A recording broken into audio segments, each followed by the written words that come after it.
Right, welcome to the first of these video summaries. I'm going to follow this one up with a live session coming shortly, but what these videos are designed to do is essentially give you all of the knowledge that you need from the live sessions in a more concise format, either for those that aren't able to make the live sessions or as a resource for any of you who want to look back and refer to these. Now, today's session is going to be one on mechanics. That's one of 3 areas of skill that a Valorant player or team needs to be able to at least get to grips with, or if not master. The other 2 being both team play and strategy. Now, I'm going to split this mechanic session into 3 separate sections. One is going to be on how movement affects firing, one is going to be on crosshair placement, and then the last is going to be on how to effectively hold and peak angles. Now, to begin with, fire and movement. To make it very, very simple, the more you move, the less accurate you're going to be. Your ability to fire accurately is decreased significantly when you start strafing side to side or moving forwards and backwards. So I'll show you just quickly here in the range. This is me firing and not really making much of an attempt to control my spray. But then if I start moving sideways, or forwards, or backwards, or in any direction, you can start to see the huge amount of spread that the recoil actually leads to. Now, even if I'm moving whilst firing at a walking speed, this recoil is still going to increase massively. So if I'm walking, even though the groupings are a lot tighter, it's still a huge, huge spread. So you may be able to still get kills whilst moving with weapons that have fast fire rates and lots of rounds, so things like the Spectre, Stinger, Frenzy, Ares, Odin, but you're going to struggle to accurately and quickly kill your enemies, which is a very, very important skill to be able to execute consistently in a tactical shooter like Valorant. Now, as a result, in order to be as accurate as possible, you must always be standing still whilst you shoot. So one thing that I've noticed people do a lot of the time is they may be sort of going to shoot an enemy, then the enemy starts firing back, and then in order to move and avoid the enemy's fire, they start moving as well while still shooting. What you want to be doing is a technique called counter-strafing. You ought to be shooting, moving, stopping, and shooting again. So it's essentially, counter-strafing is a term that you hear a lot of, especially former Counter-Strike players using. It's a method of combining your firing and your movement to accurately shoot while still remaining mobile.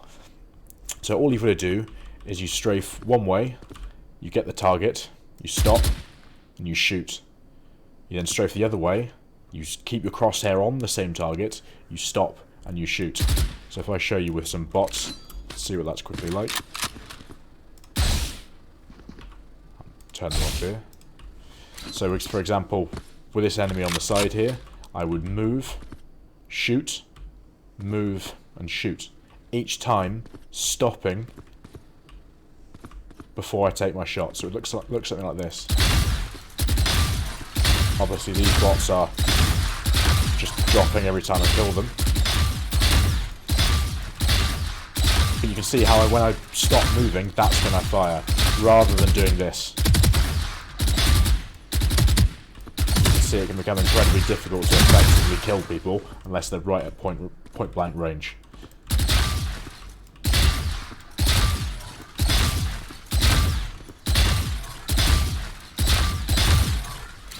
And counter-strafing is simply exactly that. It's the act of firing, moving, stopping, firing, moving, stopping, firing.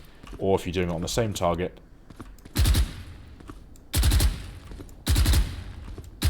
that's how you want to be controlling your fire and combining it with movement as well. Now, another skill that we need to practice when it comes to mechanics is crosshair placement. So I'll show you this on a different part of the range here. But what crosshair placement is essentially always having your crosshair at head height and aimed at a position where an enemy is most likely to peek you from. So those are the 2 key aspects. It's in order to reduce the amount of time that it takes for you to move your crosshair to the enemy, and therefore reduce the overall time it takes for you to kill that enemy. The faster you can kill someone, the better you're going to be mechanically. So I'll show you on this. To begin with, you want to keep it at head height the whole way round the map. The crosshair does not want to be down here at the floor. It doesn't want to be up here way above the head of a potential enemy. And you want to keep it at head height even though you may be moving through parts of the map that you're not expecting to get contacted in. So you've also got to then, I'll explain a bit of difficulty with that, but the idea is you keep your crosshair at head height the entire time. So if I was moving around and I wanted to check off all of these corners, ignoring sort of this box and the top of that ramp there, I'd be moving like this and keeping my crosshair at head height the entire time whenever I'm clearing angles. Now what you'll start to see other players do, and higher level players who've got a bit better knowledge of the maps, is start to take into account the changes in elevation. So for example, if I'm coming up here, I'm keeping my crosshair at head height, then I know I've cleared this angle here, but because I know this map, I know that there's going to be a ramp just here. So what I then have to do is take account for the change in elevation and point my crosshair where the head of an enemy would be. So if there was an enemy on this corner here, as I come round, my crosshair would then swing up, and then it would come across, and again, and again, and then because anybody to my left is going to be below this angle here, it then drops back down again, and then back up again, and then back down as I come round. So again, you're taking account for the fact that enemies could be stood on this elevation, and then they could be stood this little bit lower. That's something you have to keep in mind when you're moving around all parts of the map. So it would look something like this. So you're just swinging, checking all of your angles. Even if it's not exactly bang on, you're keeping your crosshair at head height. So even if I knew there were no enemies here, and I knew comfortably that I could walk all the way through here pretty much, because I may have a friendly player here. What I want to be doing is getting into the habit of still coming around these corners, even if I'm doing it really quickly, just keeping my crosshair at head height. So when I do get to the point where I need to take a fight, or someone's flanked you, for example, then all you need to do is just tap. Again, it's a point of increasing the speed at which you can move your crosshair to an enemy's head.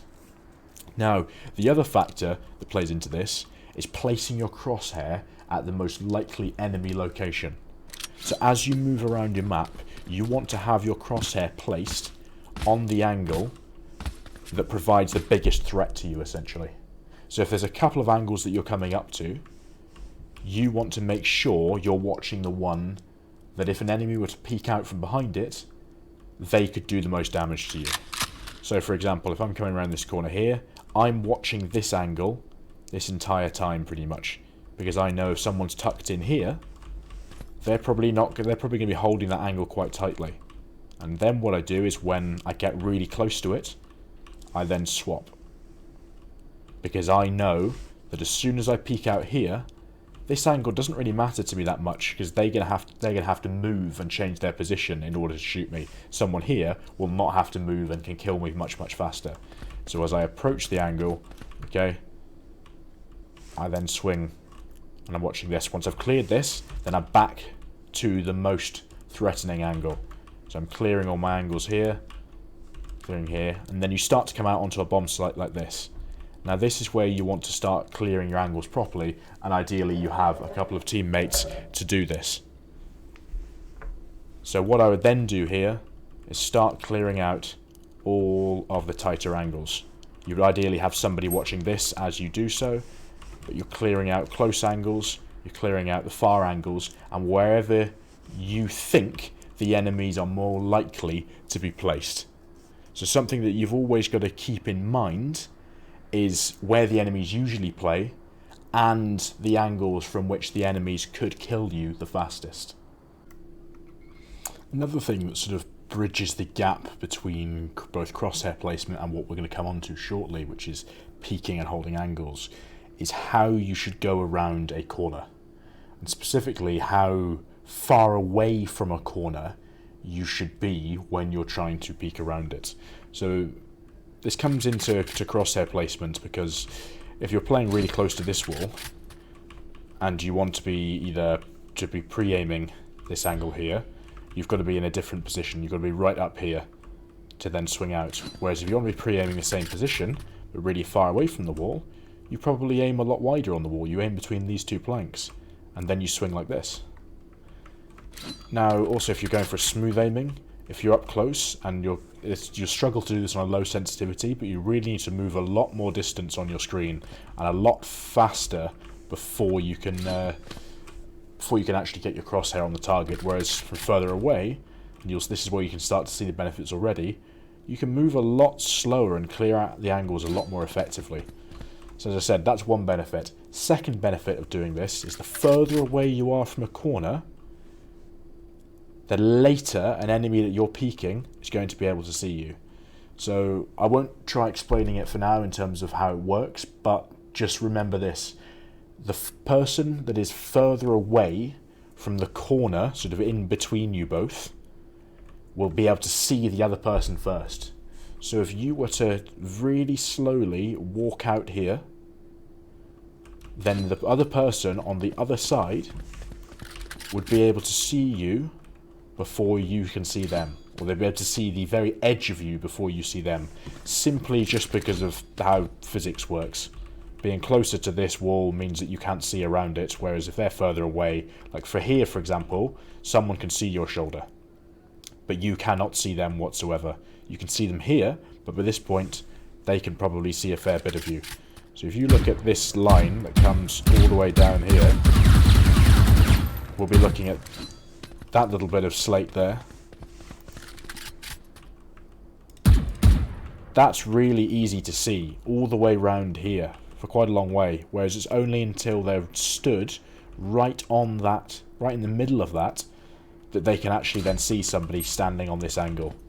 So that's just something to keep in mind. When you're going round a corner, peek from as far back as you possibly can do. So that will look a lot like this. You peek really far back, and then as I'm coming up to here, I'm ready to peek it from a really far distance. And then if you've not got anybody with you, you then must cross over here, ideally. But the best situation is you have somebody coming here along this wall, watching this angle, and you have somebody coming along this wall here, watching this angle. So you don't have to waste that time to cross. If needs be, you don't want to waste the whole time, you can just sort of wide swing it really quickly if it's just an angle like that.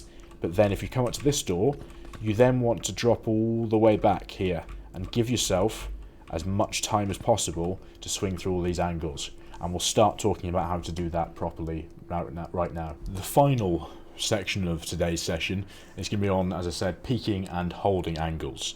So there's a couple of different bits here that I want to break down, and I'll start with peeking the angles, so coming from an attacking side often, but also this applies to when you're retaking or just clearing out any space whatsoever.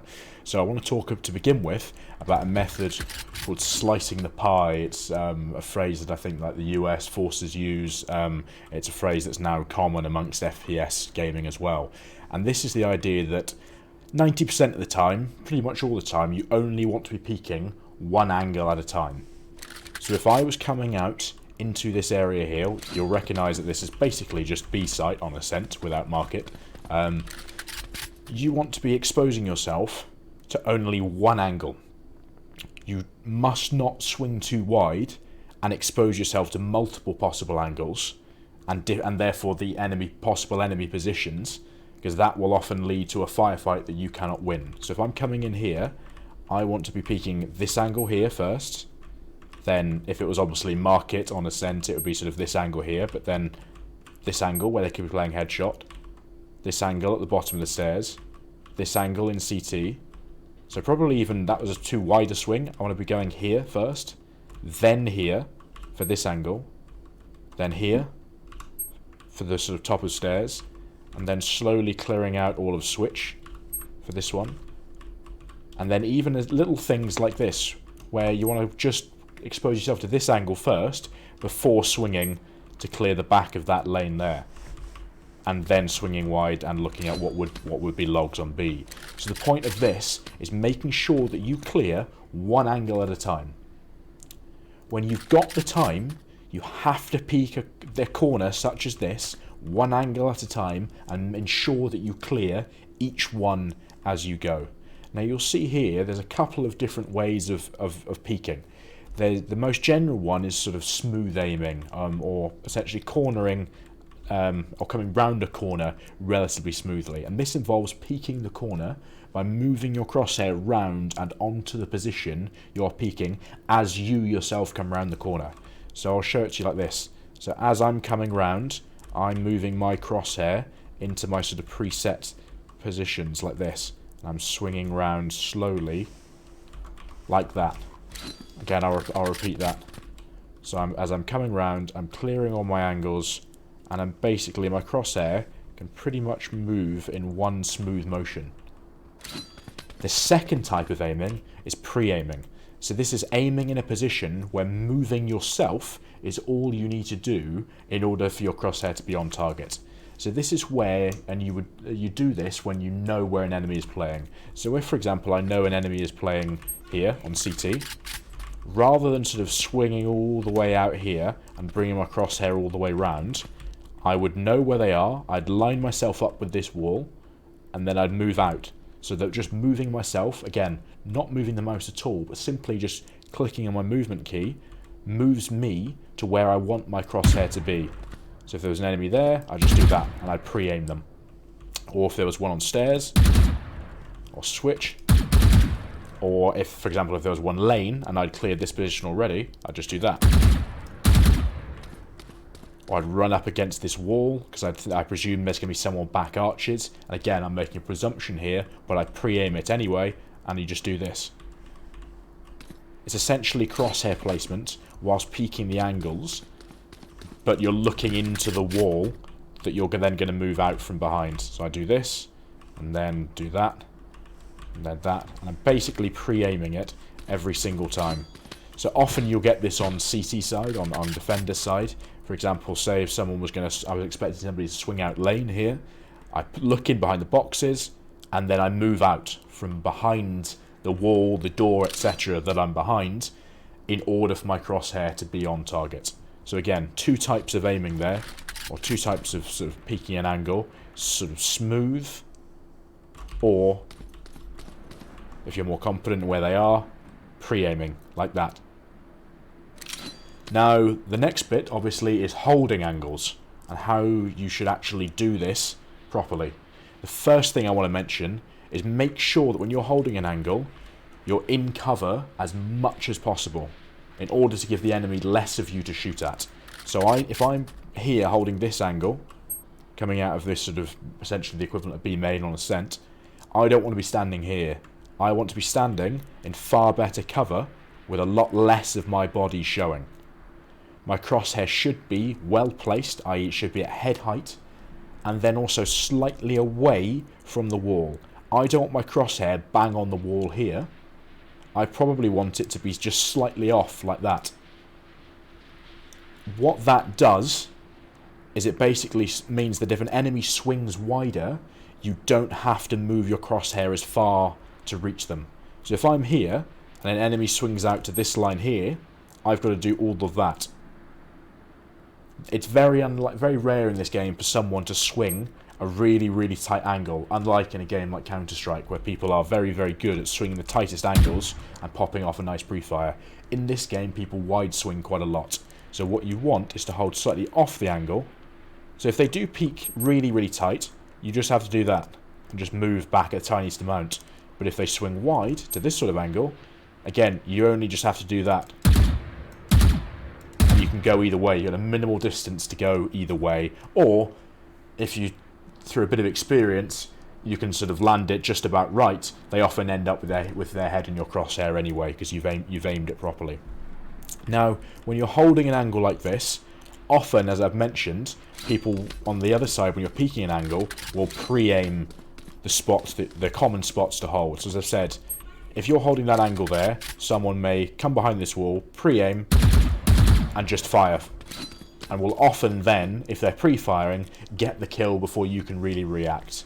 So a good way to hold angles, and this is something that more experienced players are going to learn to do because they can predict the most common angles to hold, and therefore the best angles to pre-aim, is play off angles.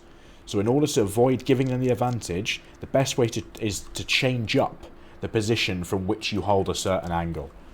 So if you play this maybe once or twice in a row, then the next best thing to do is probably just play a bit further back. An off angle is an angle that, or a position from which you hold an angle that's somewhat irregular and unexpected. So for example, an enemy could swing out of main here, not see you there, and come all the way here, and because they've not seen you right on the corner, they may then just pre-fire or pre-aim here. Now if they come up to this corner, pre-aim here, and instead you are sat here on this off angle, i.e. not right on the corner but slightly further back, and also not at 90 degrees tucked right into the corner, then they are going to have to literally pre-aim and then flick. They're going to have to really, really execute some pretty difficult skills, and that's going to give you the advantage.